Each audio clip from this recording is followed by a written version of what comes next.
when we ask these questions, when there's a dialogue about them, that basically is a utopia. Hello, everyone, and welcome back to Backlot Banter. I am here, joined by Megalopolis. These are my two boys. Wow. We're here to talk about their new film, Megalopolis, and somehow they got Francis Ford Coppola to direct it. We're here to talk about everything about this movie that we can recall, frankly. We saw it last night, which is unusual for us. Usually we review a movie right after we've seen it. Yeah. But we're here to give you just a long, in-depth breakdown of this. And this is going to go 6 ways from Sunday. Yeah. This is going to go 7 ways from Sunday. It wouldn't if we'd walked out of the theater, got home, started recording. It wouldn't make a difference in terms of how much we remember or what we're gonna say. Yeah. Tanner, start the conversation. Okay, let's start it off. Or I guess you're mega. This is high level thoughts. We're gonna start with high level thoughts. High level thoughts. This is a spoiler Okay. discussion of Yeah. Megalopolis. Yeah, for sure. So, Megalopolis is a film that I ranked amongst my most anticipated films of this year. And frankly, all of the discussions surrounding initially when there were reports coming out that, hey, it's bad, actually, I was a little worried. But then as it became clear that it was a very divisive film, that even the people who liked it were like, oh yeah, it is like objectively a mess, but it's a beautiful, rich mess. I was like, okay, still super excited. Sitting down in the theater for this, I can see all of the complaints, and I hear them, and I can laugh and jape alongside them.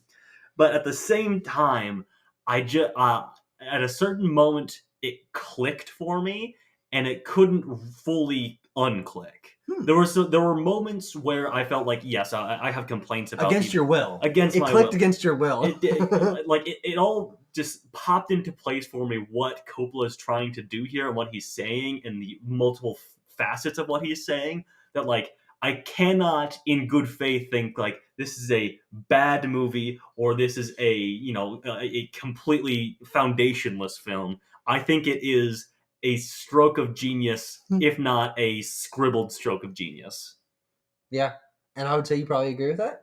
Yeah, I think it's a masterpiece. It's my second favorite movie of the year. Yeah, I think Megalopolis is awesome. Let me establish this from the beginning here. Okay. It's the coward's way out to say that you love Megalopolis, but it's a bad movie. I'm going to sit here and tell you that I think Megalopolis is a fantastic movie. Okay, so you're a coward. Oh, You're a badass. I didn't say it. I said I can't in good faith say it's a bad movie. Yeah. Sure. Okay, Yeah. well, you're close to being a coward. That's fair. You know, That's what I'm you'd just, say? I would say that Tanner is saying that you can talk about this film with cowardice. what I'm saying is because I know Tucker doesn't like it, and Yes. I don't want this What to the be. fuck? Sorry. I don't want it to be a confrontational sort of thing. Like I can still laugh at this movie alongside you. Yeah. Like I can totally see it from that perspective. But it clicked into a place for me where I can't say it's a bad movie. Now, Tucker, please go ahead. But just to clarify what I'm saying, so it's not because I'm not trying. What I'm saying is that if you like the movie, the people I'm talking to are not Tucker who don't like the movie. Okay. Sorry to spoil What the your fuck? opinion. I'm not going to sit here and be like, I love Megalopolis, but I think on an objective level it's bad. Oh, sure, That's not what I'm doing. Okay, I gotcha. think it's a fantastic movie. Okay, I get you. Yeah.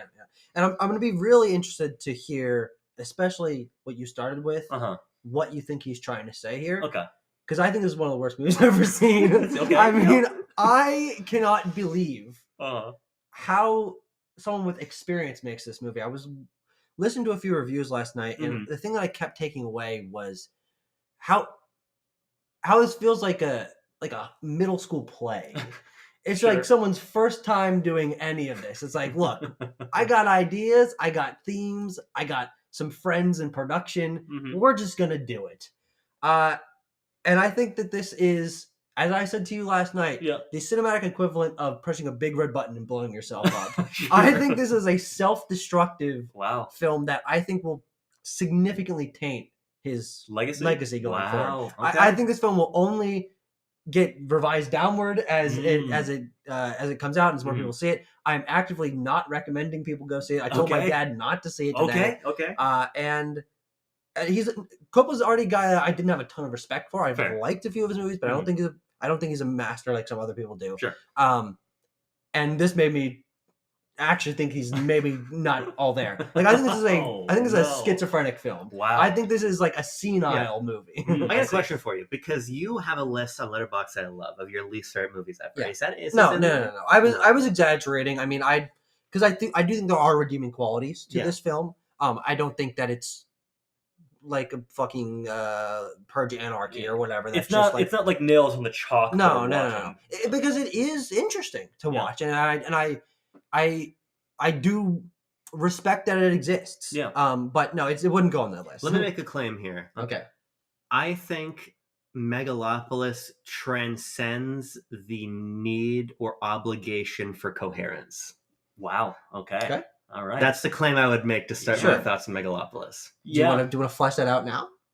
Yeah. I think here's the thing about Megalopolis. Okay. The question of what is it trying to say, I think, is obvious because I think the movie's not deep. Mm-hmm. You have 3 camps, and we were talking about this on the way home yesterday. Yeah. We had a brief powwow about this. What's also exciting is usually we talk more about the movies we've seen after we've seen them before we record, but this we've not talked much at all. You have Giancarlo Esposito's character, who is like a liberal. Yes. You have Shia LaBeouf's character, who is literally Trump-coded fascist. Yeah. Mm-hmm. And then you have Adam Driver as like the uber libertarian. Yes. And the movie has a very libertarian sensibility that is, I don't agree with it. Sure. Yep. And that's another point I have to differentiate. I have to clarify that. I don't agree with the conclusions that this movie draws. Fair. I don't think it draws any conclusions. And I think that's a fair case to make. Uh-huh. But to me, Megalopolis, because you make the point about how to you it's like a middle schooler made this. Yeah. I do not think that there is. I think you have to be at such an apex of filmmaking talent to be able to make Megalopolis. I cannot agree with that in the slightest. I do not think that you can put something that is so singular, even if it's singularly senile, as you're saying, onto screen unless you are as good as Francis Ford Coppola is. The reason I would push back against that is because Godspeed to Joe Wright, quoting him, God rest his soul. Yep. He said this. It was our friend. We saw the movie with him yesterday. He said this. Well, we haven't heard from him in a couple hours. That's a good point. Who knows what happened? He said this was like a Neil Breen movie. Oh, I've heard people. Like Tommy Wiseau or something like that. I mean, this to me feels like Uwe Boll, a guy who thinks he's profound and can't deliver any of that. This was a film without, if there was a vision behind it, I think if you are a masterclass at filmmaking, you need to be able to share your vision with someone. Yeah. And I'm interested to get into your element about coherence not being necessary, because I think this film is so, I hesitate to use this word, but so objectively incoherent that any message that Francis Ford Coppola wants to get across, themes, character arcs, anything, is gobbledygook. Sure. Now here's what I'll say. In the comparison to the point of it being Neil Breen, Tommy Wiseau, Uwe Boll. Yes. I cannot speak to Uwe Boll or Neil Breen from experience. I've not seen any of their work. But I generally understand what they represent for the ironic film watching, film Twitter sort of sect. Important to note, Neil Breen is not an ironic filmmaker. Correct. No, none of them are. They're all very serious about what they do. They make these films in earnest, as is Francis Ford Coppola with Megalopolis. Yes, but I think the difference is that Francis Ford Coppola is not attempting to recreate or resemble anything specific with Megalopolis. Sure, that's fair. Neil Breen, Tommy Wiseau, Uwe Boll are trying to make films in the typical sort of manner. Yeah, that's fair. Uwe Boll is a bit more of a provocateur, I guess. But Tommy Wiseau is with The Room is trying to make a serious drama film. With Megalopolis, Francis Ford Coppola is and succeeds in creating something that is unlike anything that has ever been and is completely singular to his point of view and his creative prowess at this point in his career. Yeah.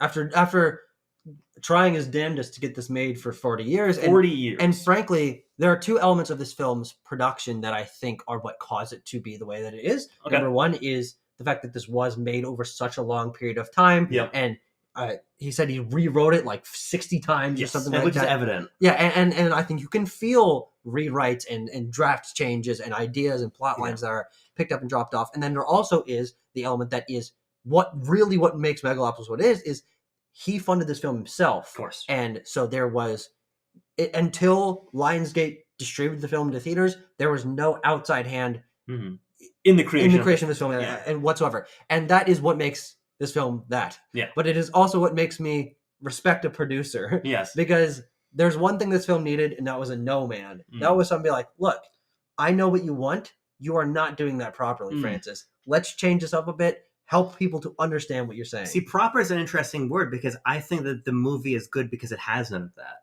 Because what I was saying to Tanner is that it's not just that he had no like studio level intervention. Yeah. It feels like he had no interpersonal intervention. Absolutely not. Yeah, yeah. And I just from the hundreds and hundreds of people that went into making this film. Well, also intrapersonal, I would say.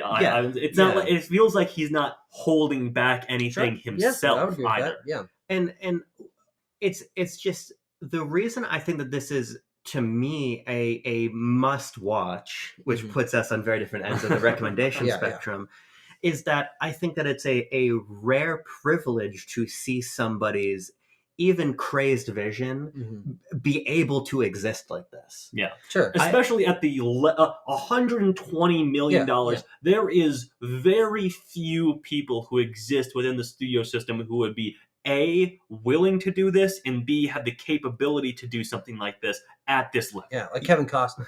Well, you have a rating on the film that I didn't even pick up on that Okay. I want to talk about. Yeah. But if we can just return to this, like, it's not that deep liberal, conservative, libertarian thing. What I think is interesting is that in a from my point of view, I'll say less interesting version of Megalopolis, where there was a producer on the movie, and there was intervention on a script level and on every level, as there is none here. I think you reach a more clear thesis, and but I think you also reach a less risky thesis.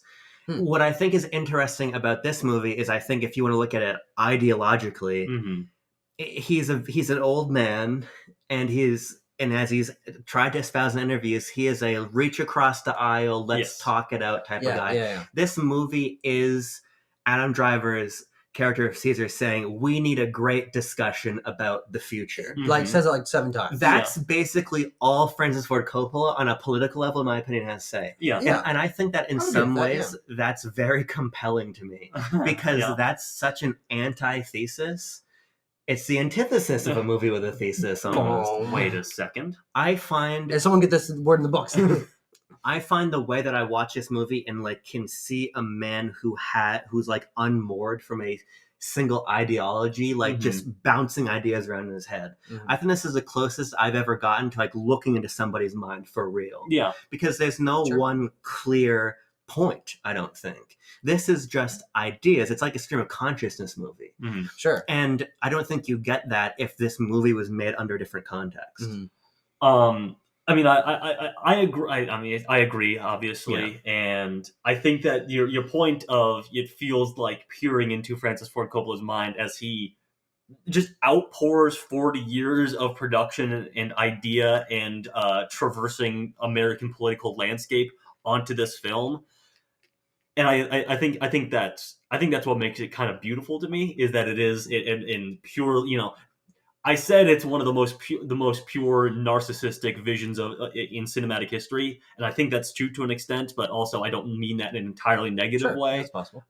It is. I'll allow that. It is entirely personal. Like it is. It is the outpouring of one of the most important American filmmakers of the 20th century, now transcending into the 21st with this grand opus as he like. Icarus is too close to the sun and crashes to the earth, most likely, and will probably never make a movie again.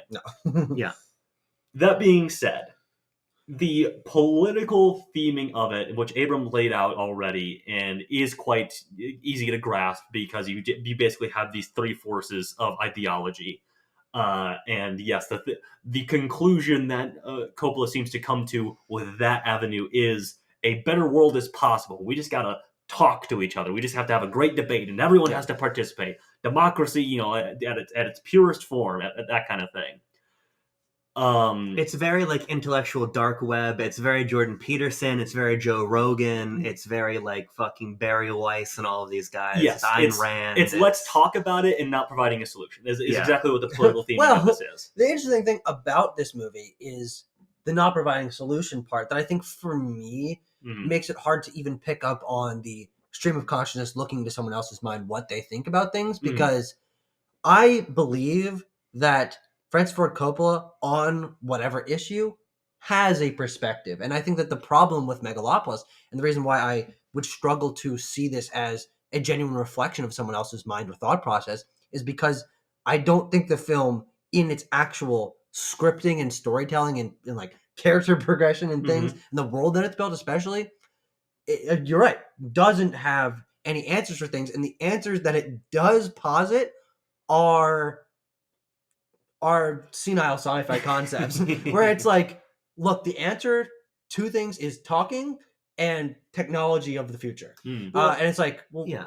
neither of those mean anything. And you can't do anything with that. That doesn't help anyone. Yeah. I think what to me like Megalopolis is like the process of thinking through an idea. Sure. And like trying to come up with yourself for what your own perspective on a topic is at like a high level. When I look at this, I literally feel like I'm seeing him right. Okay, I believe Adam Driver. I'm Adam Driver. You're gonna get more. I'll get there. But well, actually, I'm Shia LaBeouf, and I'm thinking from this perspective. I'm thinking from this perspective. I think that there's something interesting about making a movie where you almost feel unsure of your own conclusion. You're sure of the premise. You're working from a premise towards the conclusion. And that's why, to me, it's an interesting stream of consciousness-esque project. Because I think that's just it's how I think through something. Here's a topic. I don't know what I feel about it. Well, okay, this is what some people think. This is what other people think. Boom, suddenly, okay, I've thought in my own head about these two things. And on some subconscious level, I've reached my perspective, and it just exists in my head now. And that is the plot structure of Megalopolis. We spend a lot of time watching Shia LaBeouf lay out his world. We spend even more time with, obviously, Cicero and with Caesar. Yeah. And then we just choose, right? And that, again, it's not only like a personal movie, it's like a neurological movie. Sure. It's like this is how you form a thought in your own head. And we'll talk about the editing, we'll talk about the filmmaking and everything. Yeah. But I think that just the like overstimulation of the film, because it's a very overstimulating movie. Of course. It just feels so thought-like. And I think that's an interesting and hard sensibility to capture in film in a visual way. It certainly unfurls like no film ever really does. People sort of can say that a film takes on a sort of stream of consciousness feel, but this feels like that more than perhaps any other, because perhaps it is coming from the mind of a man who has percolated on it for 40 years and has so much thought to get out in his stream of consciousness that he has effectively put that into this film. So you want me to talk about how Francis Ford Coppola is Cicero and Caesar? I think it's very, very interesting. I'd like you to. So, as with many films, especially ones that I find myself particularly enjoying, I find that there is a reading of it that feels quite cogent to me. That is, the filmmaker is making this about himself, and he is the characters, and also it's about filmmaking. It's definitely about filmmaking. Yes. So, and this is what I was saying when it clicked for me. Because the political things, like, I can take it or leave it. Like, ultimately, I'm like, I get it, Shia LaBeouf's Trump. Like, I get it. It's pretty fun. He's literally standing on, like, a Nazi stump. Like, his stump speech is a Nazi symbol. It's a swastika. Yeah.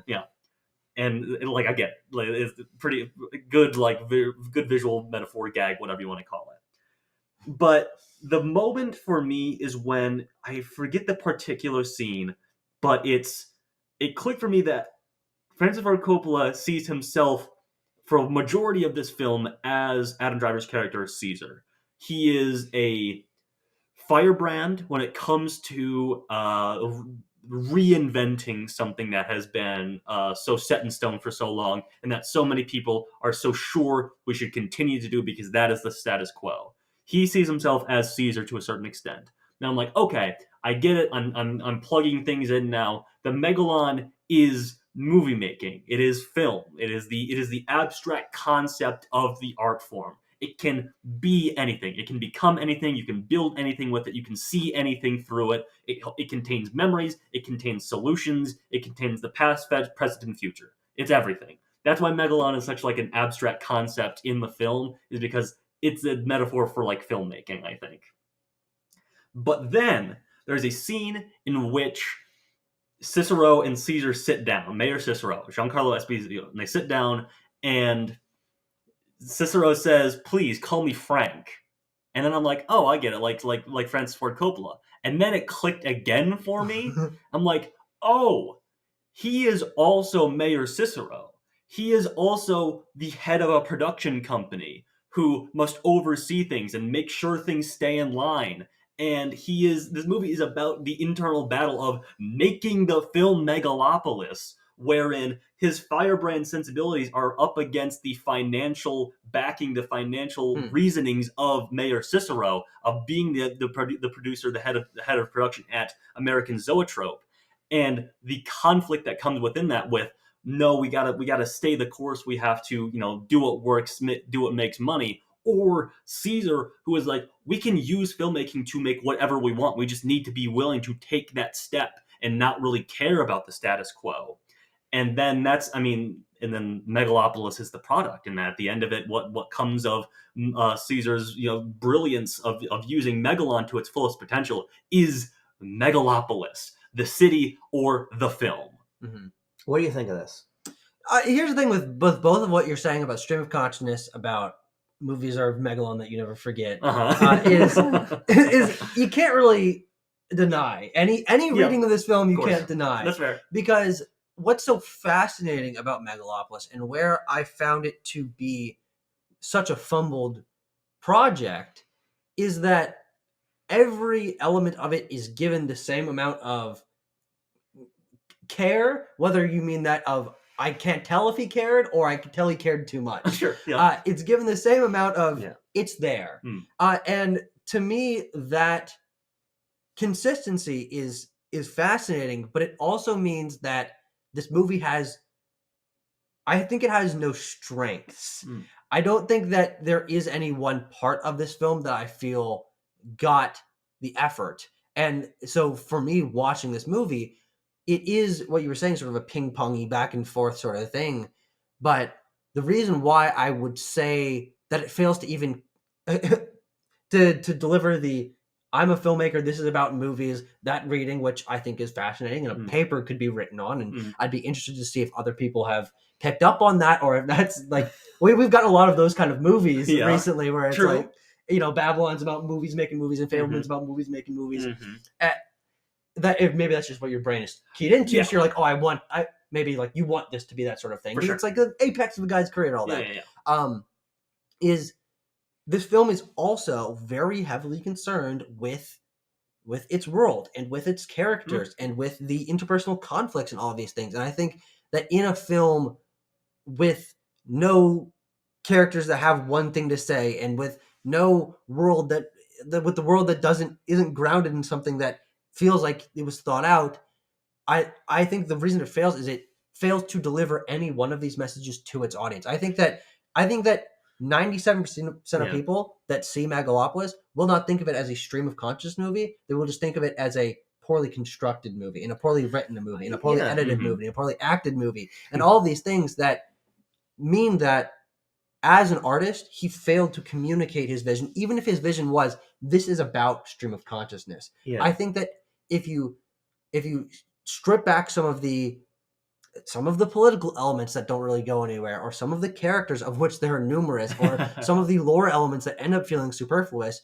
I think you could get to a raw nerve sort of movie. But this movie is about like if we want to do the stream of consciousness thing, it's like the subconscious. It's like the everyone's minds. I agree. But I don't think that is actually a vision. I think that subconscious is intentionally intangible and intentionally not something that can really be discussed, because it's not possible to fully understand someone. So when you put your whole mind out there, and but it doesn't come across. I think that's on an artistic level, I think that's an incredible failure because it means that I think people will understand him less as a filmmaker after watching this movie. They're like, wait, this guy made Apocalypse Now and The Godfather and The Conversation, and of course his filmography is much richer than that what most people don't know. Of course. But from the movies that people know him for,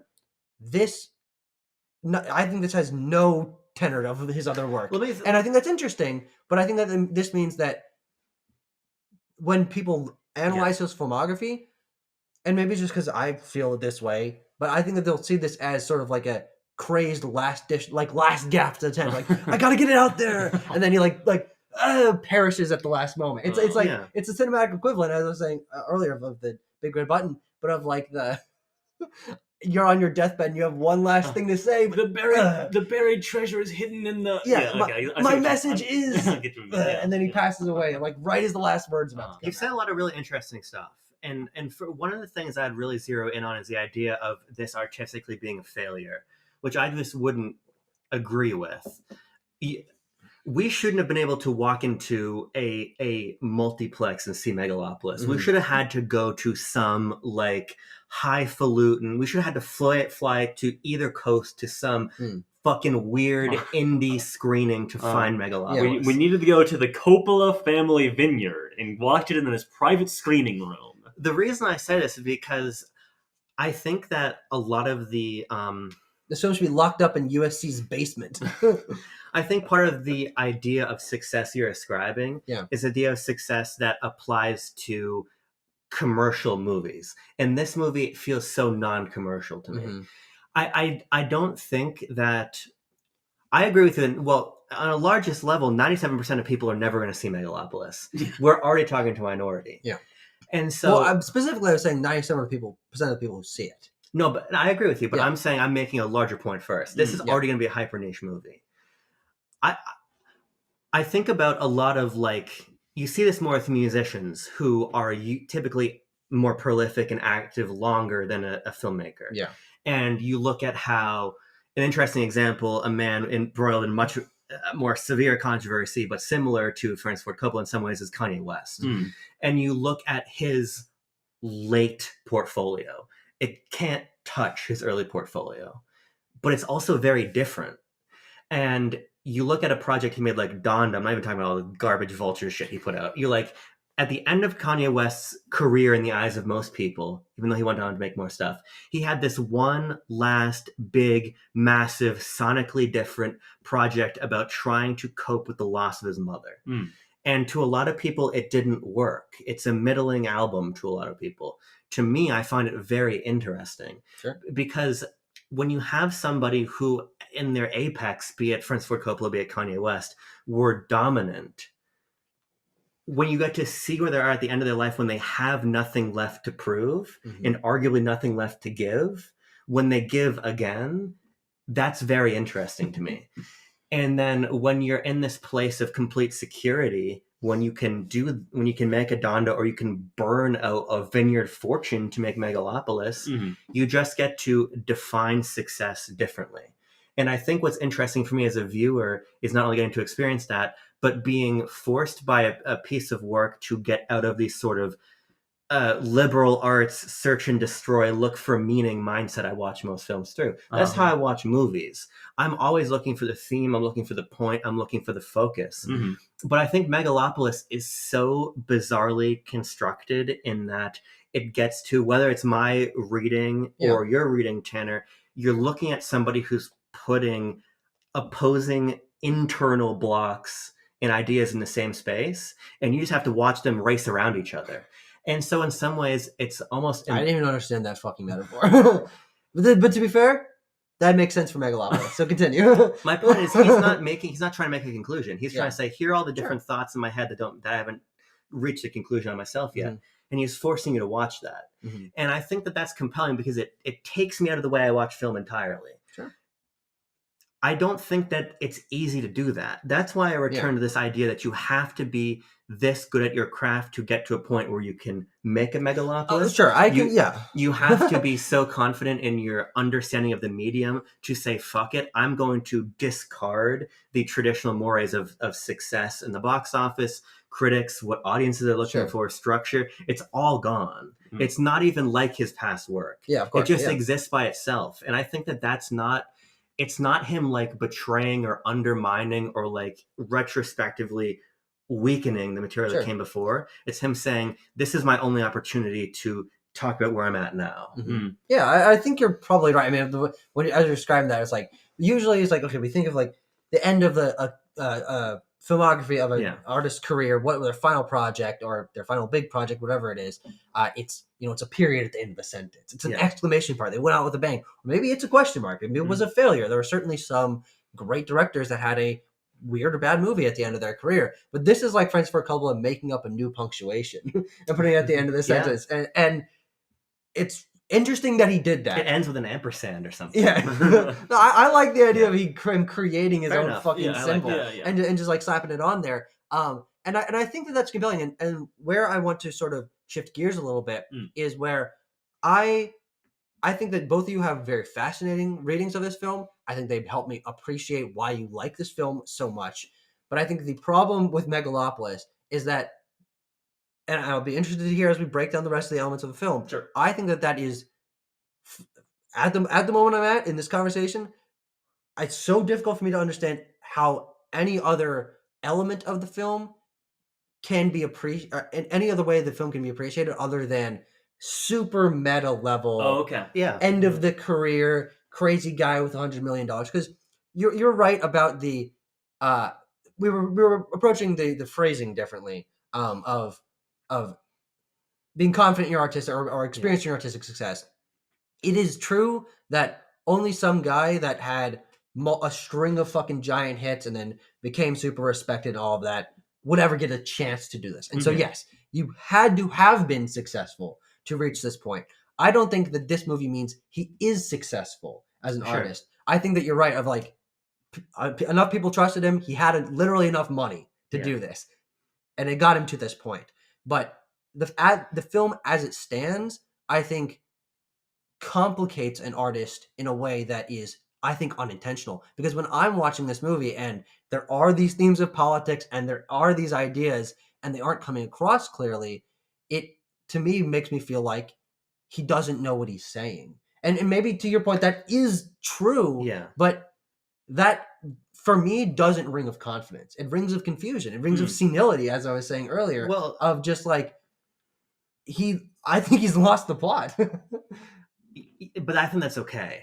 Okay. But let's talk about let's be more concrete. Should we talk about the text of Megalopolis? The film, the the story, we're doing the metatext. Yeah. But I don't even want to do that. I want to talk about the filmmaking. Okay. Well, we can start there. Let's talk about the look of the movie. Okay. Let's talk about the editing of the movie. Okay. I really like, and I was trying to convey this to Tanner. I feel like in isolation, the visuals of Megalopolis don't work super well. But I think as you're watching it, it supports my idea of this process of forming a thesis. In that the frame is so often inhabited by multiple visual and sonic ideas, but not in the way you typically expect as you're watching a film. And we obviously have, or think about The Godfather, you have visual symbols, as people always say, in the oranges. You have blocking of the scene. You're going to have some naturalistic sound design. The lighting is a big thing in The Godfather. Yeah, there's a lot of formal filmic things that can communicate meaning, but all that meaning is funneled towards one point. A meaning you're supposed to derive from a scene. What I think is uniquely challenging to achieve and achieved in Megalopolis is the way that there are multiple meanings and actions and ideas unfolding in the scene that are sometimes disparate, whether textually, ideologically, or most often simply visually. I think about the way that he splits the frame in thirds often. He'll sometimes break one third into the next third. I think about the ways that we're using, like, we're juxtaposing several images edited on top of each other. I think that is some of the most fascinating visual stuff. I mean, to me, that is what makes this film ring of being like a dream, an outpouring of Francis Ford Coppola's mind and his idea of this, is that there are literally multiple things happening on screen at the same time. Yeah, sure. At many times. I mean, that cannot be disputed about this film. And yeah, I mean, there's so much visual flair to it that I can't in good faith say that it's an ugly film, that it has no visual language. It is packed chockers full of visual language. Yeah. The splitting of the thing, the splitting of the frame into like thirds is like, it's meant to invoke this sort of like 3D effect at some times, where sometimes things will cross the line, and that obviously it's that very simple 3D effect thing. There's also, of course, the very clear visual inspiration or callback or, just homage. Like homage. Thank you. Homage to classic films that, of course, Francis Ford Coppola would have informed this film greatly, but whether it be in story or direction. I mean, I think of the visual of Adam Driver seeing his wife's body like at the bottom of the river or whatever, having driven off the bridge and dying, and her hair and everything. I'm like, that's the thing from Night of the Hunter. The woman strapped into the car at the bottom of the lake, her hair is sort of flowing. I'm like, that is a clear visual homage that Francis Ford Coppola is working with. There is a scene, the scene that's actually been released on Twitter.com, if you want to venture over there and watch the scene where Nathalie Emmanuel meets Adam Driver's character for the first time. I'm like, this is a scene from The Red Shoes, which I was only reminded of because I watched it quite recently. And I mean, the visual collages, those dreamlike sequences, especially where there's eyes and buildings and light sources and everything like that exposed at the same time on the film, is like Metropolis. I mean, I saw people drawing that comparison today. And the Megalopolis, Metropolis, Coppola is clearly trying to connect his work to that 1937 Fritz Lang film as well. So I think there's so much homage and also originality to his visual language that it's hard to I think it's hard to discount for me. Sure.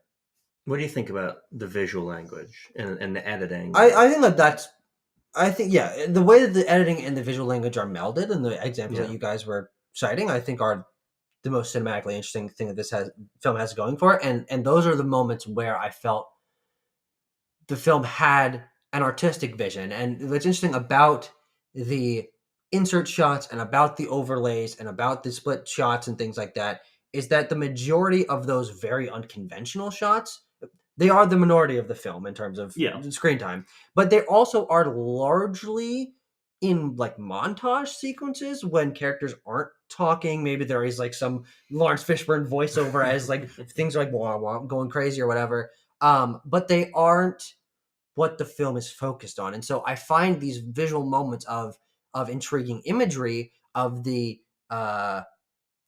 statues falling over, or the people hiding, like the shadows of people hiding their faces as the fucking communist satellite crashes the city. There are these very interesting moments of imagery, but they, to me, feel so disconnected from the narrative of the film that when I see a scene of a communist a satellite, a communist satellite crashing from space and people hiding from the flames and the explosions, I'm looking through and I'm like, this is very compelling.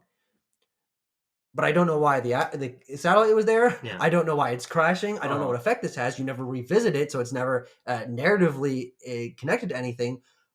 And I can understand, again, from these two readings of the movies are movies thing and the stream of consciousness thing, that it doesn't matter how these things are connected. It's just about getting those ideas out, or cinema is everything. And there's been so many different kinds of things. I understand these readings, but as a film that entirely lacks internal coherence, I feel that I end up scrambling while watching this film to listen to what the characters are saying. And then when I listen to what they're saying, and then I see what I'm seeing, and then I'm watching the pacing and the way that it's edited and things, and none of those are in any kind of sync, I think, I mean, again, it feels like an incredible failure to me and a missed opportunity to have any one of these elements direct the rest. Because to me, it feels like he had a script, he had camera ideas, and he had sound ideas, and set design, whatever. He had all these different things that were for different movies. And then it's like you were playing two movies on top of each other. Like, what was the fucking thing where they were like watching Barbie or whatever? Yes, yeah. It was like last summer, someone took a picture of it. It went kind of viral where the theater accidentally played two films at the same time, superimposed on one another. To me, it's a cinematic equivalent of that. Okay. And it doesn't feel intentional to me. Okay. And I think that's really where, again, I call this a failure on him to execute on his artistic vision. Is no choice of this to me felt like it was executed with any kind of clarity of artistic vision, because I think every element of this film filmically is at odds with the others, and they're all arguing with each other, and they're all like vying for space. It's like sometimes the sound is so loud, sometimes the light is so bright, sometimes the person's face is so up in the camera, or they're doing poetry or whatever, and all of those things are like, no, pick me, rather than even if it was, it doesn't feel like even a crowd, like I guess it feels like a crowd fighting. I think you're right, but I like that. The movie is having a great debate with itself, in a very literal sense. Yeah, sure. And I think that as a viewer, that's very compelling, because it goes back to what I was saying before about how, find a film YouTuber around our age who does video essays and they're going to have like a scene breakdown for The Godfather, right? And then be like, every element of mise en scène and every camera movement is for this purpose.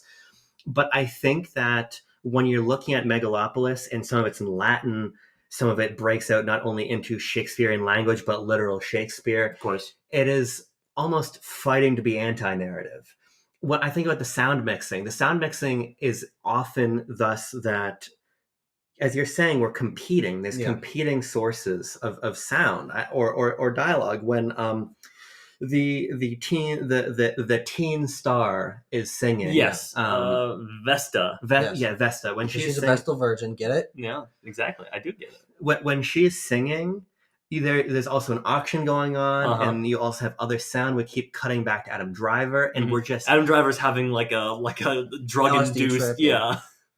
It's, to me, I see where you see that as a mess, but I look at that and I'm like, you don't accidentally cut the movie together this way. You don't accidentally mix the movie this way. When I think about movies that feel amateurish, I'm thinking about things that are pointed in like a textbook way, but it's a little bit below par. You're thinking about lighting that's a little bit underexposed, sound mixing that's a little bit wrong. You're thinking about cinematography that feels a little bit strangely framed or too safe, whatever. Like, a lot of amateurism, I feel, comes from what Tanner was mentioning at the very beginning of the discussion about somebody like a Neil Breen trying to emulate what exists.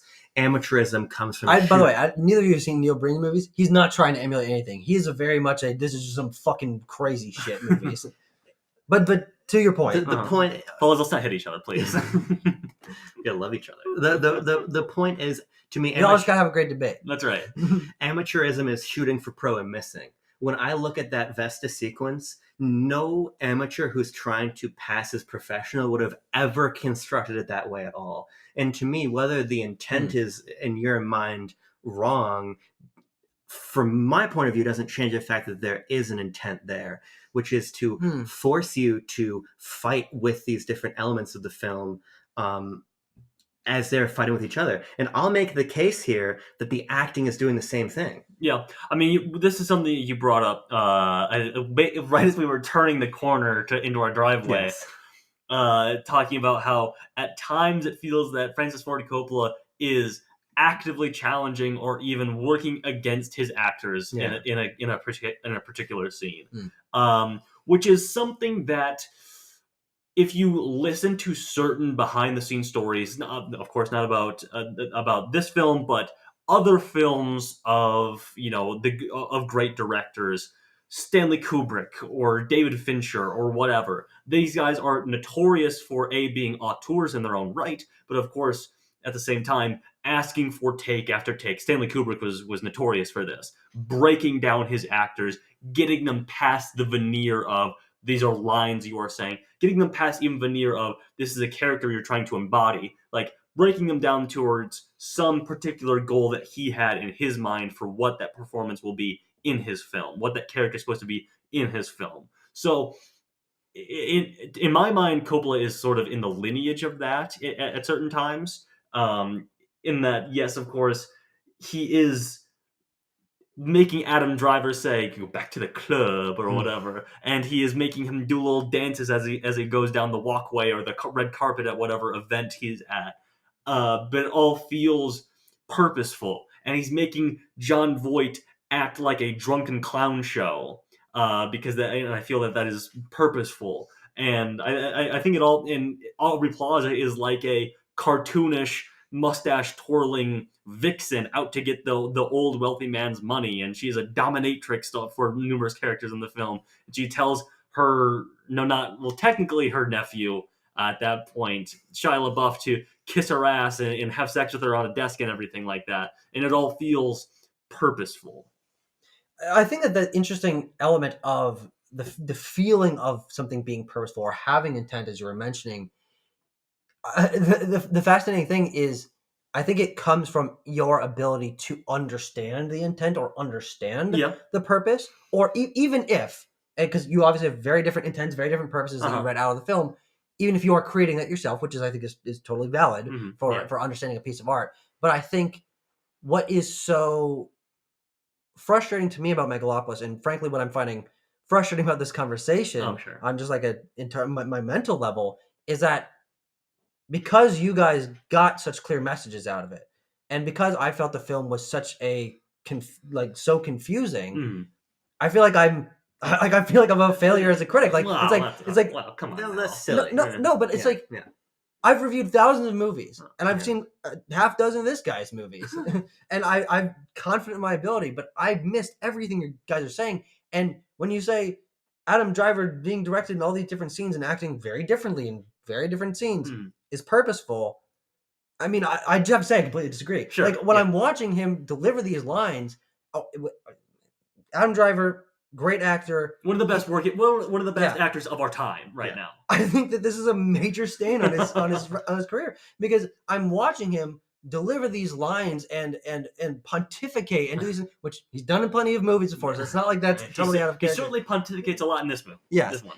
And I'm watching these things happen, and I'm like, I honestly don't know if they even talked about this scene. Like, you say you feel intent, I can't agree at all. I'm watching him say these things, I'm like, was this the first take?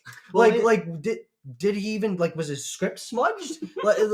I feel no intent because it's so internally juxtaposed. And maybe that's because I feel that intent comes from clarity and not from, I would say confusion. I know that's not exactly what you're trying to go for, but conflict. Conflict versus clarity. Yeah. The conflict is so overriding that any of these one creative decisions that you say, I think this movie is potentially a whole that's stronger than some of its parts. But I also think that it's a whole that potentially every part is weak, and you're able to add a force to that makes those weak parts come together into a stronghold. Fair. But I think that is so. I mean, the frustrating thing is, I don't think that I'm in the minority for this. No, but you're not I am at all. on this panel, Of course. and I'm finding it.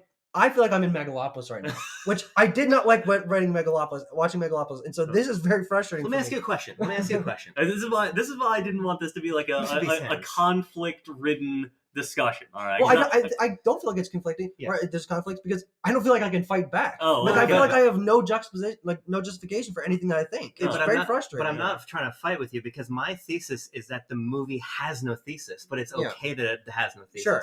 What I said before is that I can't, when we sit down for Quest, what I'm doing when we're sitting down for Quest, I'm thinking, okay, we're looking at a movie here, and this movie has a message. And I have this film that I have to crack open, and I have to dig around with it, and I have to pull, I have to extract out the message. And that's like Astronaut sucking the goo out of his eggs.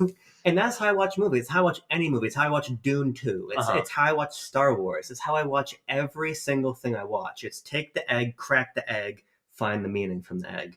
I'm saying that I can't crack the egg because Francis Ford Coppola built an impenetrable egg. So you just eat the egg, you swallow it whole, In some ways. You unhinge your jaw. and your neck is suspiciously egg-shaped, and you're like, what? I didn't eat your egg. You swallowed it the long way. Yeah. So let me ask you this about the acting, because I think it's an important point. Yeah. If you say that there's no purpose, would you say the acting is purposeless? I mean, I just think it's bad. Yeah. I don't think almost anyone gives a good performance in this film. And I think that's the difference, because here's the way I look at it. If I'm Adam Driver, who is incredibly adept, we just saw him give, from my point of view, one of the best performances of last year in Ferrari. I think he's outstanding in Ferrari. He's good in that. I look at an actor of his caliber, and if I would, if you're Adam Driver and you have no direction, you're given that script, you're not going to perform this way.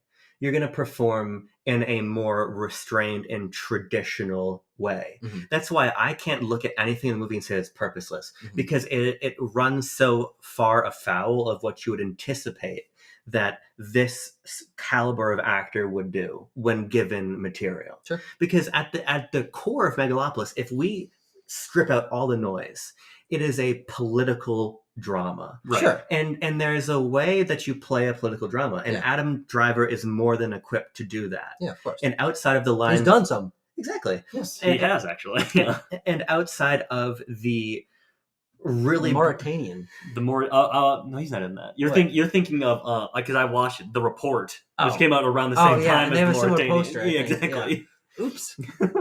Outside of the really break through the window scenes when he's doing Shakespeare or whatever, he's just delivering political drama and intrigue and philosophy. Yeah. So I just don't think that Adam Driver, irrespective of a purpose, would perform the material in this way. Okay, I can agree with that. But I think, frankly, I think the purpose of many of the people working on this film, which I think goes to your initial point, which we haven't really gotten in on, is the narcissism of this film, which isn't inherently a bad thing. Right. But the narcissism and the what's the word when you're just like highfalutin, you're like ego pretentious. Yeah. The pretentiousness and the narcissism of this film, I think, come very, very clear to me when I think the films that frustrate me the most are one where, because I view film as a very collaborative medium, one where it's very clear that other people didn't have input. And I feel that in even the acting decisions of this film, is like, I know that Adam Driver can command a fucking scene.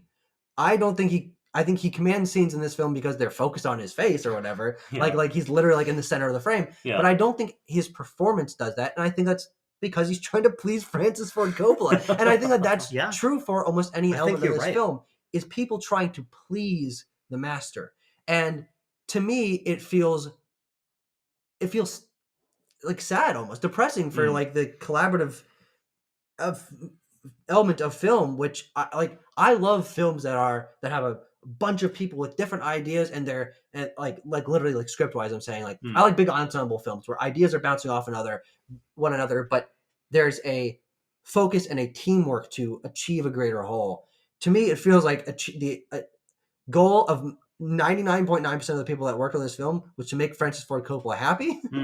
And making Francis Ford Coppola happy, I don't think is a virtue. It seems like he's a confused old man. And I think in order to, and frankly, like in my eyes, like protect your own sanctity as an artist, you have to be willing to stand up against someone, even if they are the master of the craft. And so when I'm watching Adam Driver, one of the greatest actors working today, deliver performances that I think will be shown in like joke clips and for the majority of the rest of his career laughed at and marked as a stain on his career, I feel bad for him being put in this position where it doesn't feel like he had any creative freedom to show his own skill. It was all pushed under, I need to make Frank happy. I can't push back. He's the master. I'm gonna let him direct me in the way he wants. You can make me say a ridiculous line and make myself clown about on screen and ping pong around. Okay, you're the boss. But I know there are talented people working on this movie, and I wish that someone had been strong enough to say no, to protect themselves, and frankly, as I said, also protect the legacy of Francis Ford Coppola, which I think this movie is a massive stain on. Like, if someone was able to make sure that this movie was more coherent, I think literally every person, except for Francis Ford Coppola, would come out the other side in better shape. And I think even Francis Ford Coppola would come out on the other side in better shape. He might not be as happy about it because he had to make a concession for once on a shot or an editing thing or an acting decision. But I think people would like it more. I think the actors would have a better, more stuff to put on their resume that people actually appreciate. And I think that Francis Ford Coppola wouldn't be treated like a joke as he is right now. Like, I think a lot of people, I think most critics are just like looking at him like, he's a sad old man. I think this is like the collaborative element of film, I just think is squashed by one person who is so domineering that it, I think, defeats the purpose of film almost. I hear what you're saying, and I it's a point I generally agree with. There's like that clip that was going around Twitter of Matt Damon doing a radio interview talking about The Departed and talking about how Jack Nicholson was shown like an eighth of a page of a script page, and he sat down with. Yes, this is a great clip. I haven't seen this. Yeah, you should look it up. It's about him sitting down with Matt and with De Niro and saying, "I could do it in this way, but." I love Jack Nicholson, one of the greatest actors living, not working anymore. But basically, he starts with a line. It's one of the more iconic scenes in The Departed. It's when he shoots the lady and says, she falls funny or whatever. That's the line in The Departed. And he basically step by step walks Matt Damon and it's not De Niro. I meant to say Scorsese. Yes. Oh, sorry. They're the same guy. He's walking Damon and Scorsese through his process of like, so my character would say this. So what I figure is that after he just says that, he does this. He goes, and you can cut the camera here, but I think what you could also do is that after he does that, he looks at a character and that character says this, and then that prompts my character to say that. And it's basically Matt Damon saying Jack Nicholson took a line, an eighth of a page, and turned it into a full page of the film, one of the more iconic scenes in Scorsese's Departed. And I think that that's really cool. Sure. But I think that there's a potential hazard in reading a sort of like pseudo-artistic hostage situation into Megalopolis in particular. Sure. Because you also have to think about the actors that are in this film. Shia LaBeouf is probably the youngest significant actor in the film. Is he? Nathalie Emmanuel is definitely younger. Yeah, I got it. Yeah, Nathalie Emmanuel is probably definitely. Yeah, I mean, let me look. Probably definitely. Probably definitely. You keep talking. I'm gonna look at the ages here. But you're looking at a lot of very established actors. Yeah. Adam Driver is not. He's not Jon Voight. But he's also none of the newest class of talent who are still making a name for himself. Yeah. He has a name. Yeah. I think that this is a situation where you have people like Adam who have been open on record talking about how, he said, I was going to take a break and then this came along and I couldn't pass it up. Mm-hmm. I think that there is something to be said in particular cases for actors finding intrigue in putting their faith in a director. And totally. And I just think that faith was not misplaced because he has made great films before. But I think it's more, you don't miss a chance to work with Francis Ford Coppola. Rather, and to Adam Driver's point, of course, when he's reached out to be in the next Francis Ford Coppola movie, he's like, look, of course I'm going to do that. Mm-hmm. It's probably going to be great. But I think it is a misstep for me not to make that decision to join the project, sure, but then to concede the project. No, I understand, but what I was gonna say is that one thing we talk about a lot with art is this idea that you can't say art is this. Mm-hmm. Yeah. And so film, I as I cited, and this is part of the example, is fantastic collaboratively. Yeah. But I also think it's okay to look at a film that is not that. Sure. To have a singular auteur. I mean, some of the greatest, most celebrated films of all time are like lauded as the auteurist vision. And then sometimes there is that where the original Star Wars, 1977, is talked about as like George Lucas made it all together. Obviously, fascinating, cutting edge stuff, technically, from like production and in the miniatures and the special effects and everything like that, was a mess until his wife. Yeah, his wife came in and did an edit on it, and that became 1977 Star Wars. Yeah. And so there's even like elements, there's even stories behind the scenes of great works like that, which are viewed as auteurist visions, but like only came to be that because of the key hand of a particular person. Yeah, and I will say that what I said isn't, and I hope I didn't misconstrue this, isn't that a film can't be great if it has a commandeering yeah, vision. no, I don't think you are. But is that I don't think he had a clear vision. Sure. I don't think he executed on that vision, and I think the vision from its own inception was flawed. And so, yes, art is not, movies is not, collaborative isn't singular vision. Those both can be great, and but they all both can be bad. Yes. And that's my point. Is I think that this is the logical extreme of because I do think that there's still, in most things, there is harmony and balance. There is power in communication. What's so fascinating about this film is about a film about having a debate.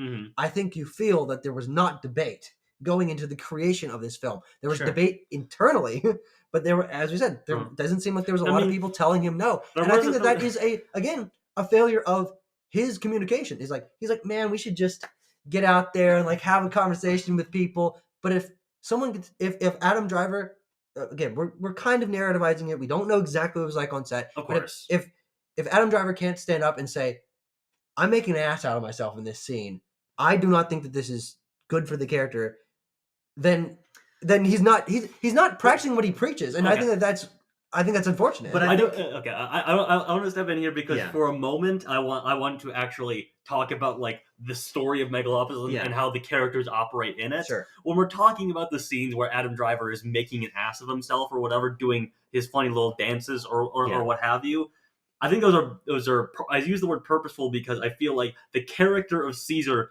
does that in public to play up to a public persona that he holds. Sure. Like that is why he's in front of the cameras doing his little dances and like, hey, how you doing? And running around and doing that kind of thing. His demeanor is very different when he's in private, when he's talking privately with... yes and no, because there are scenes where he's not in public that he says like a silly line that's I think a really terrible line. Like back to the club? Yeah, I mean like, but it's just, I mean, I was howling laughing at this movie.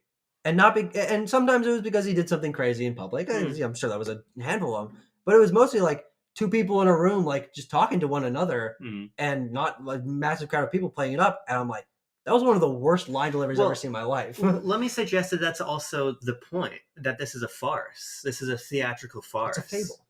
Literally. It's a fable. Well, that's the thing. I think you have to think about it in storytelling modes. It's a fable, man. He literally calls it a fable, which I think invites the larger allegorical readings we're sharing. Sure. Mm-hmm. But I also think that when you're invoking Shakespeare so early on in the film, it's very Shakespearean. It not only is it Shakespearean, but then you have to think about the mode of Shakespeare. Shakespeare makes tragedies, he makes comedies, and I think that this is a Shakespearean comedy. Now, the choice, if we wanted to not just call it purpose, but say what the purpose was, in my opinion, the purpose was to create a theatrical farce. Sure. And that's fair enough. And it's a farce of power and like in the struggle for it. Yeah, and so it's being performed as though it were a stage play, which is strange because stage acting is different. It's bigger because the audience is further away. Yeah, exactly. Cinema isn't that, but I think that's part of what makes this movie interesting. Sure. Because Megalopolis, in like a single word, is anachronistic. It's for sure in the music choices, in the fashion, in the cars, in everything about the actual world. It is set in what is effectively modern New York. It is called New Rome. I had to explain this to a coworker today because I told him that I went to go see Megalopolis, and he's like, "Oh yeah, the Francis Ford Coppola movie." He's like, "Yeah." He's like, "I don't know what that's about. What's it about?" I was like, "Well." So it's set in modern day New York, but it's called New Rome, and there are people driving in like sometimes regular cars, but also sometimes people wear robes that are like informed by modern fashion.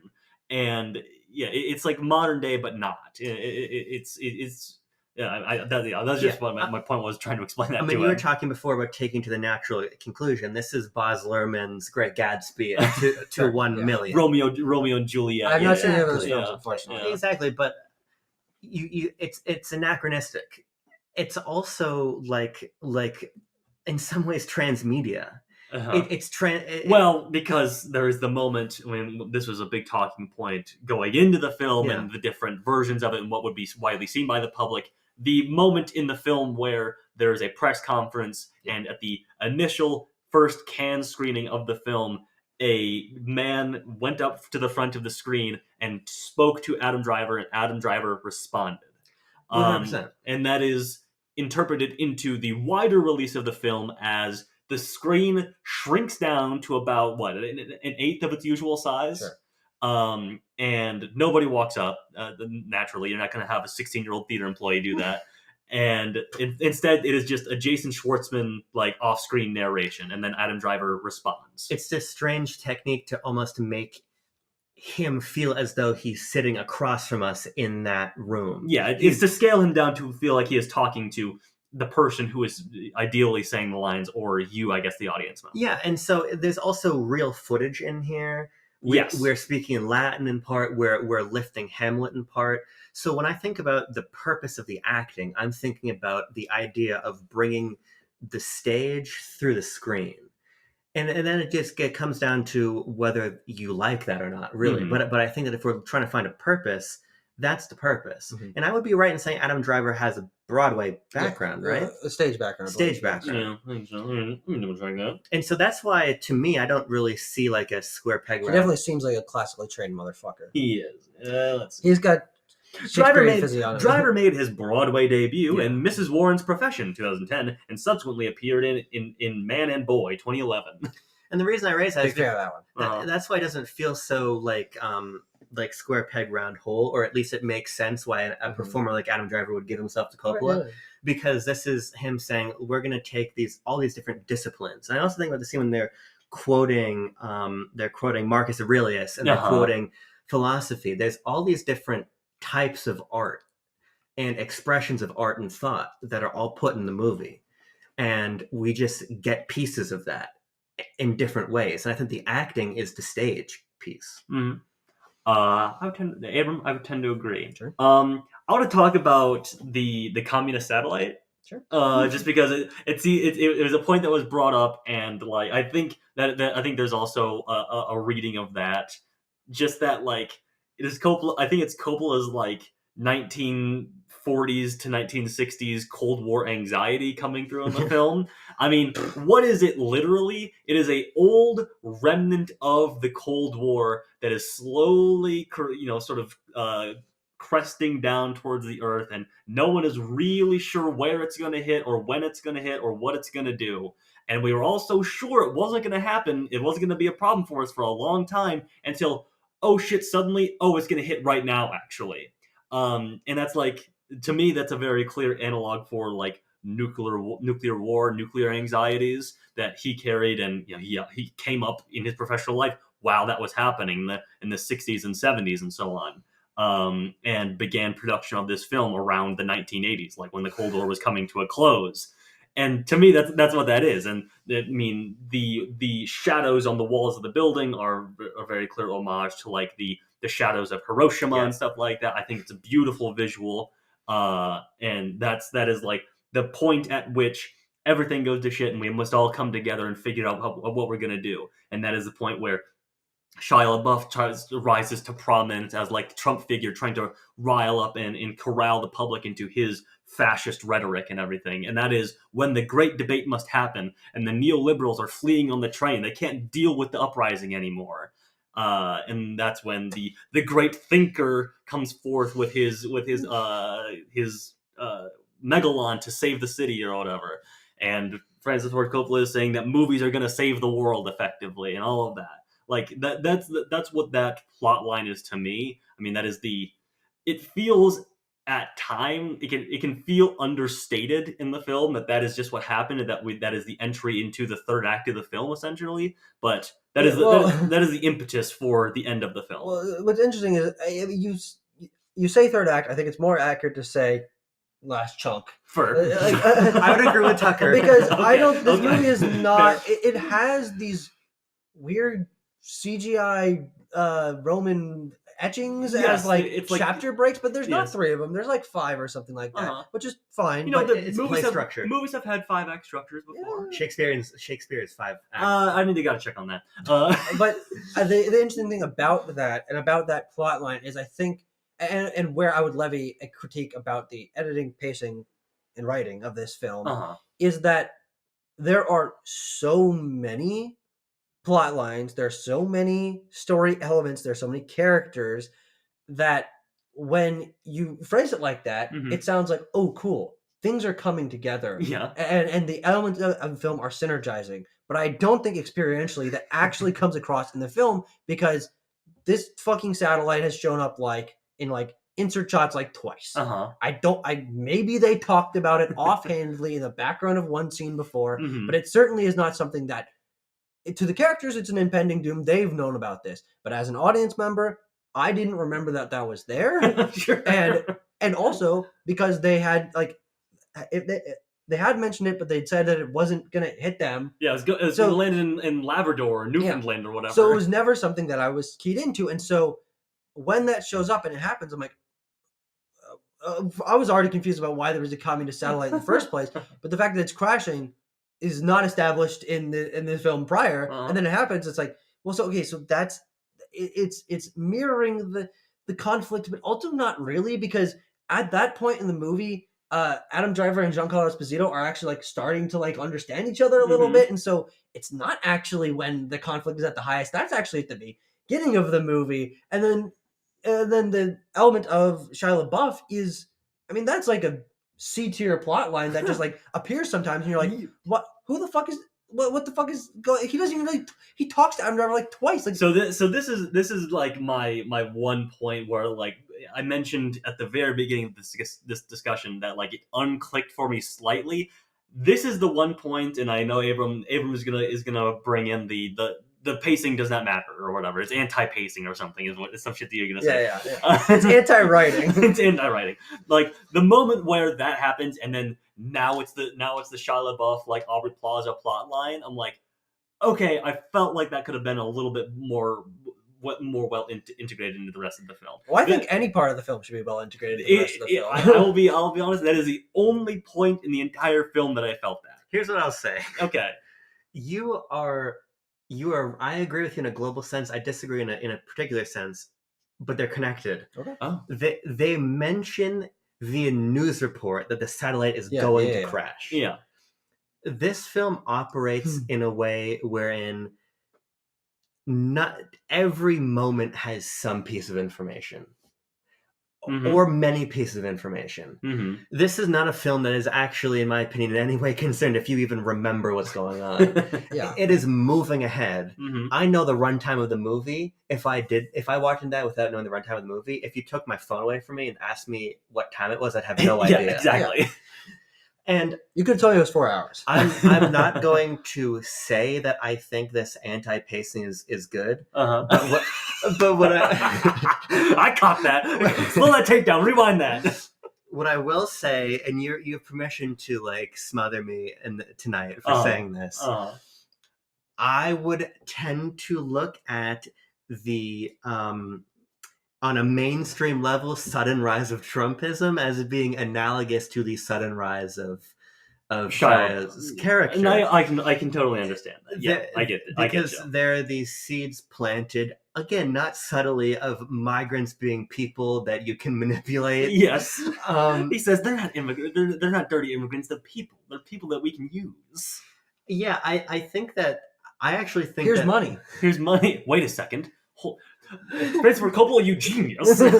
I actually think that the Shia LaBeouf stuff, if you want to look for a single political point, the sort of populist rise of Shia LaBeouf is, I think, in some ways, the most cogent part of the movie. I mean, it is the most clear one-to-one that anyone can understand. Well, and also it's the most clear progression, which is funny because that plot line shows up 4 times, 5 times, especially once you realize that this is his intent and he wants to become a politician. That's not until over halfway through the film. And so you're right. It is the most cogent, most coherent.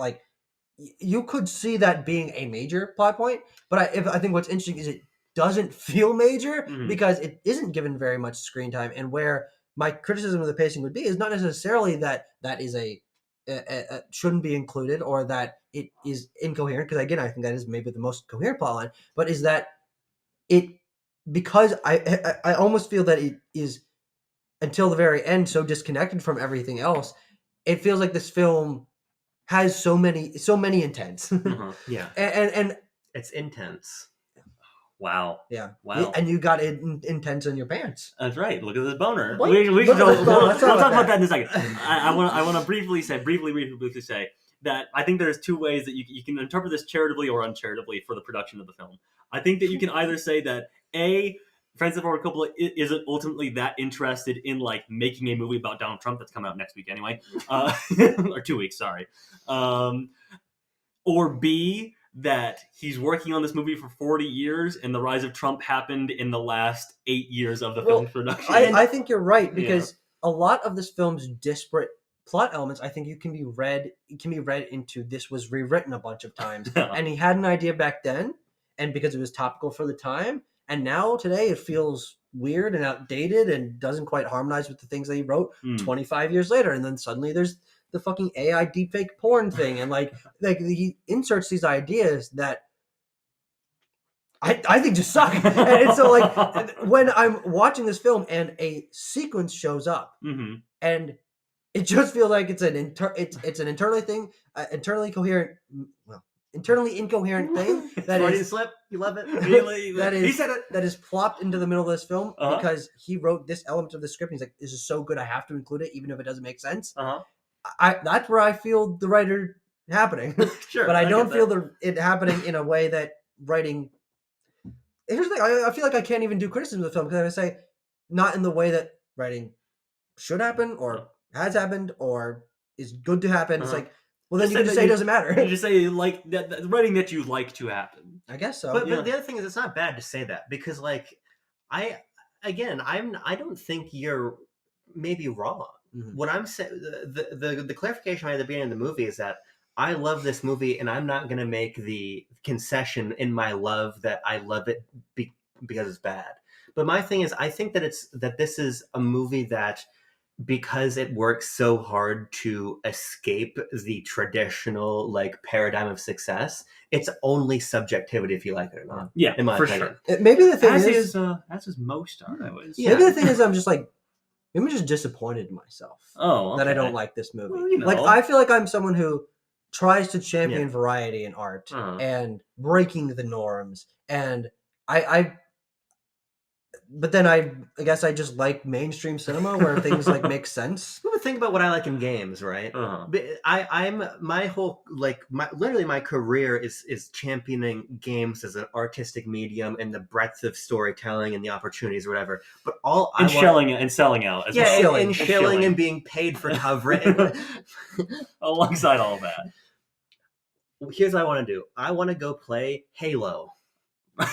I don't want to play right now. Okay, so long, everybody. We'll see you next time. I don't want to really play a lot of indie games. I just don't. Okay, that's just not what I like. Okay, and that's fine.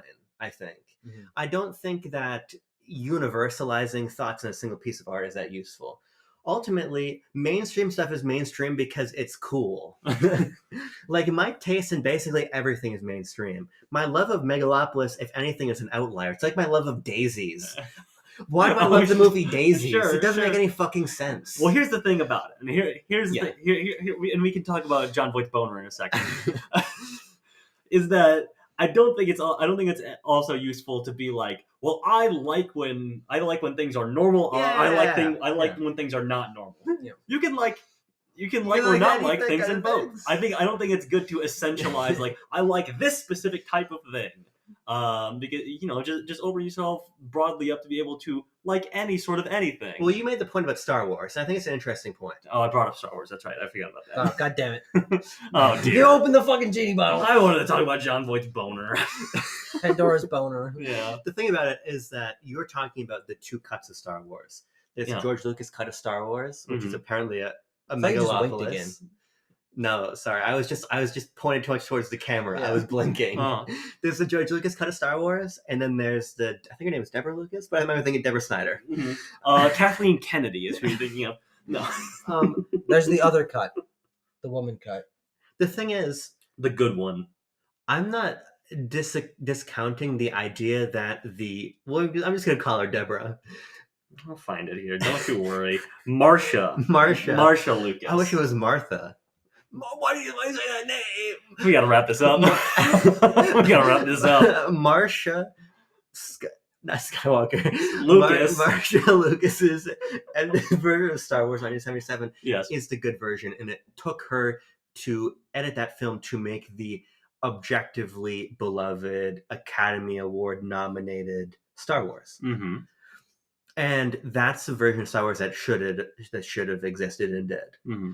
I think you can look at Megalopolis and say you need the Sofia Coppola cut. I think you made that case. Yeah. And for Priscilla was one of the best movies of last year. it's a great fucking movie. Lost in Translation, one of the 10, 15 best movies ever made. Mm-hmm. I think you can say, look, this is a George Lucas Megalopolis. This is a George Lucas Star Wars, Yeah. right? We needed I shouldn't say daughter because that's like incest. Yeah. You need the wife. Is Friends for a Couple got a wife who can edit? She died. Why She died in April. Remember at the end of the movie it says to my beloved wife Eleanor. Maybe he's. That doesn't matter. Wait, why would it be incest if his daughter edited his film? Because here's the thing. Marsha and George were Martha- fucking. no, Remember when I said we have to wrap this up? I think we're getting. The point I'm trying to make, and then we're going to talk about the bone and we're gonna end the review, is that I would love to see the George Lucas 4.5 hour fucked up Star Wars cut. Okay. And I would probably love that for being what it is. Mm-hmm. I love Megalopolis for being what it is. Mhm. I'm not sitting here saying Megalopolis is the second best movie of the year. Objectively, Dune is number one. So it's a fight for number two. Yes. Maybe it's Nickel Yes. Boys. Sure.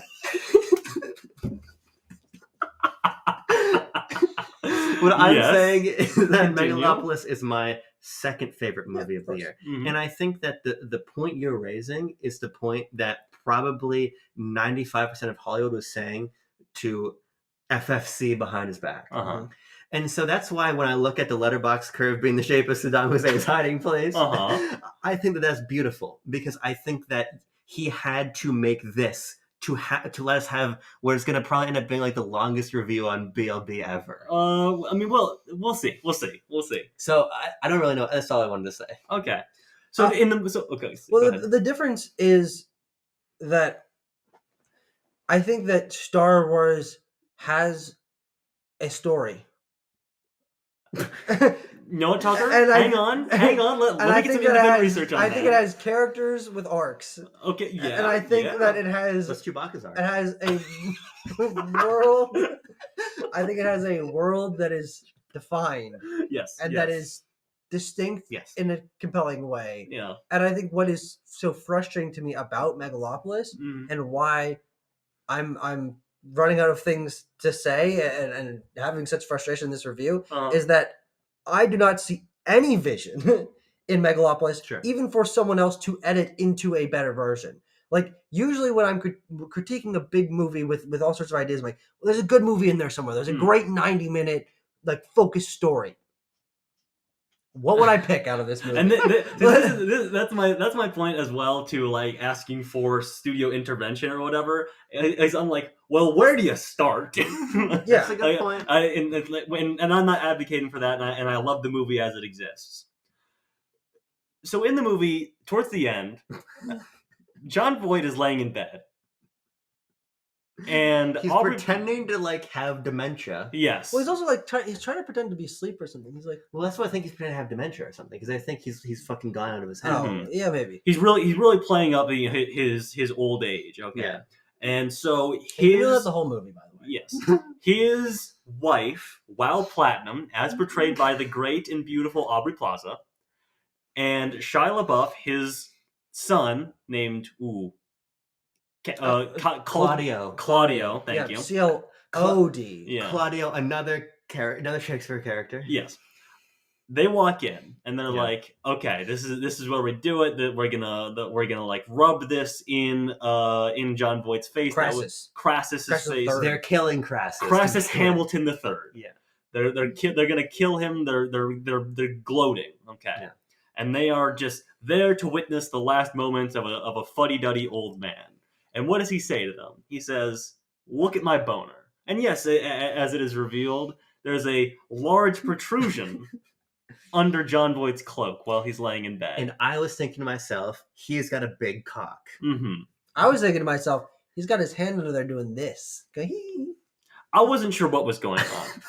I was letting Francis Ford Coppola tell me what was about to happen here. And so he says, check out this big boner I got. Okay? And then there's some other lines, there's some dialogue that transpires. And then Jon Voight reveals that his boner is in fact not his large penis. It is in fact a tiny, almost cherub-like bow and arrow. Much like Cupid would carry on St. Valentine's Day. St. Valentine's Day. Isn't that true? It's literally true. Yeah. It's just fucking I don't know why. that. I don't know why I call it St. Valentine's Day. Anyway, I can't wait for St. Nicholas's Day. He And shoots St. Patrick. he shoots his wife, Aubrey Plaza, Wild Platinum, in the chest with an arrow, and then fires kills her. Kills her dead. And then fires 2 into the ass of the tuchus of Claudio. As he's running out the door, go, oh! Yes, as he's running out that. And yes. And that is the story of Jon Voight's boner in Megalopolis, a film that I'm going to give a 9.2 out of 10. I'm off Letterboxd, but I told Harmon in the DMs I would have given it a 5 out of 5. So I guess I'm going to give it a 10 because these scores don't matter. I guess I'll give it a 2 out of 10.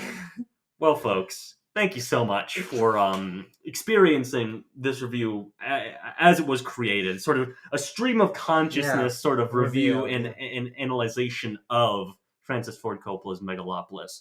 Should he ever deign to make a film again, we will be there for it. And of course, on our show, The Quest for the Bestest, we'll be reviewing a film of his. So we'll get... Megalopolis? Apocalypse Goat.